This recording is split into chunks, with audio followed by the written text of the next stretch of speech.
Hello and welcome to Do You Even Cook, Bro? And today we're going to be doing a very non-traditional Rogan Josh. First things first, we need to soak our chilies, which in this case are guajillos, in warm water. Then we're going to grab a large piece of ginger, and I find that the easiest way to peel these is actually with a spoon. So once you have them peeled, just go ahead and put it into a fine mince. Next, you want to get the garlic ready. To do that, we're just going to chop off the ends, and then we're going to smash them with a knife so that you can easily take the skin off.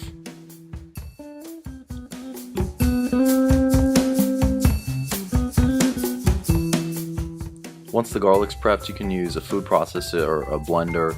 If you don't have those, a mortar and pestle to turn the ginger and garlic mixture into a paste. You're going to want to add a little bit of water, maybe 2 tablespoons.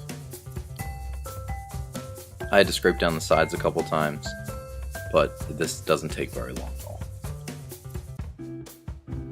Now that we have a nice paste, we're going to move on to our other ingredients. So take an onion, and we're going to slice that thinly.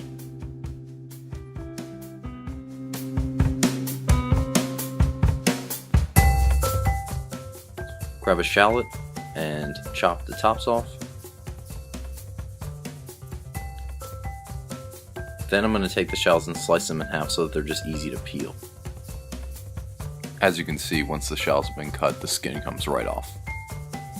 We're going to treat these the same way as we did the onions, so thin slices.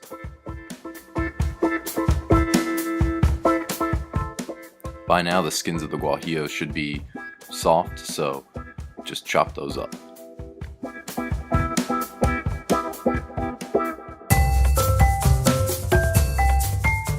It's now time to start cooking, so in a preheated heavy bottom pan or Dutch oven, throw in some oil and brown your chops.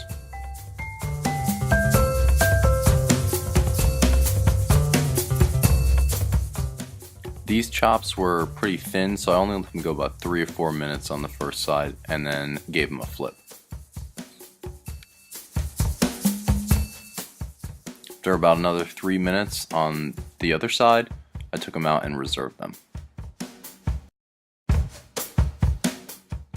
Add some more oil to the pot and give it a second to heat up before you add the next ingredients, which are cardamom, coriander, whole peppercorns, cinnamon stick, cloves, mace, and bay leaves.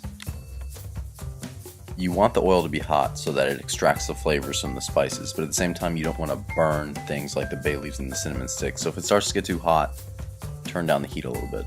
Stirring constantly will provide some insurance against burning, but it's going to go for 1 to 2 minutes, stirring constantly until your bay leaves darken. Then it's time to throw in your onions and shallots. Keep stirring and scraping for another 4 minutes about, while the onions and shallots start to brown, and scraping the fond off the bottom of the pot at the same time. Right around now, it looks about ready to add back in the meat.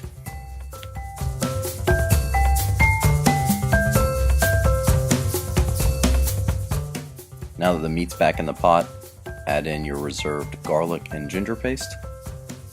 Now give that a stir for about 30 seconds, maybe a minute. The idea is that you want to coat the meat and the onions with the paste.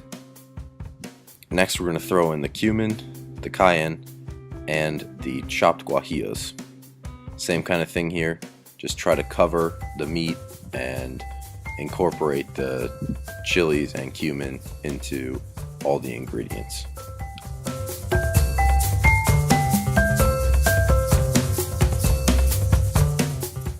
Now it's time for the yogurt, and we're going to add this in at about a tablespoon at a time, and you have to fully incorporate the yogurt into the ingredients in the pot before you add the next tablespoon. As you can see, the yogurt was nice and incorporated, so it's time to add the second tablespoon. And we're going to work that in the same way that we did before. If you want more gravy, add more yogurt. If you want less gravy, add less yogurt. Although I wouldn't exactly recommend doing less than 3 tablespoons in this recipe.